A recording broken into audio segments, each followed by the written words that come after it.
করছিলেন? আপনাকে তো আয়না ঘরে যেতে হয় নাই অনেক বড় বড় কথা বলার পরেও ভাইডি। আমরা তো সেগুলো আর জনগণের সামনে আনতে চাই না।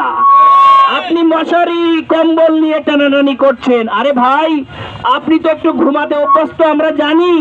এই মশারি কম্বল ধরে আপনার টানার পরেই না আপনার ঘুম ভাঙলো। আপনারা জনগণের কাতারে আসলেন। আমরা মশারি কম্বলের পরে কিন্তু লুঙ্গিও দিয়েছি।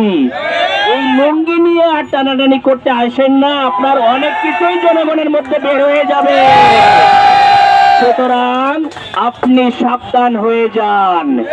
আপনার পলিটিক্স করুন, আপনার দলের নিয়ে করুন, আপনার নিজের দলীয় প্রতীক নিয়ে একটা মেম্বার ইলেকশন করে পাশ করার পরে জনগণের সঙ্গে কথা বলতে আসবেন।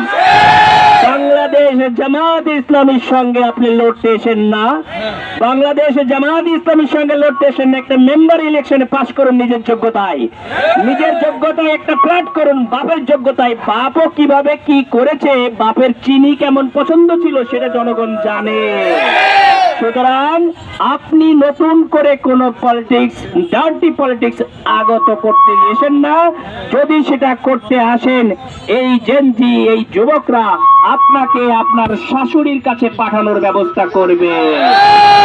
প্রিয় এলাকাবাসী, প্রিয় ভাইরা, আমরা এখন এখান থেকে আনন্দ শোভাযাত্রা নিয়ে মানুষের মধ্যে ঈদের মতো আনন্দ করতে চাই। আমরা আগামী ইলেকশনকে আমরা অতীতের ভেদাভেদ বলে গণমানুষের অধিকার ফিরিয়ে আনতে চাই আজকের তফসিল ঘোষণার মাধ্যমে।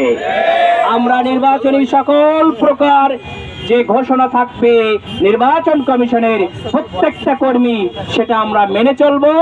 বাংলাদেশকে সত্যিকারের নির্বাচনী ট্রেনে নেওয়ার জন্য আমাদেরকে দায়িত্বশীল ভূমিকা পালন করতে হবে ইনশাআল্লাহ। কে কি কাদা ছোড়াছড়ি করলো সেটা নাই। আমরা চাই বাংলাদেশকে গড়তে, আমরা চাই বাংলাদেশের মানুষের অধিকার আদায় করতে।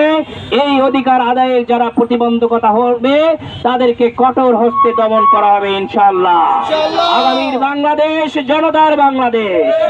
আগামীর বাংলাদেশ কোন দেশের বা কোন পরিবারের বা কোন ব্যক্তির আর থাকবে না ইনশাআল্লাহ।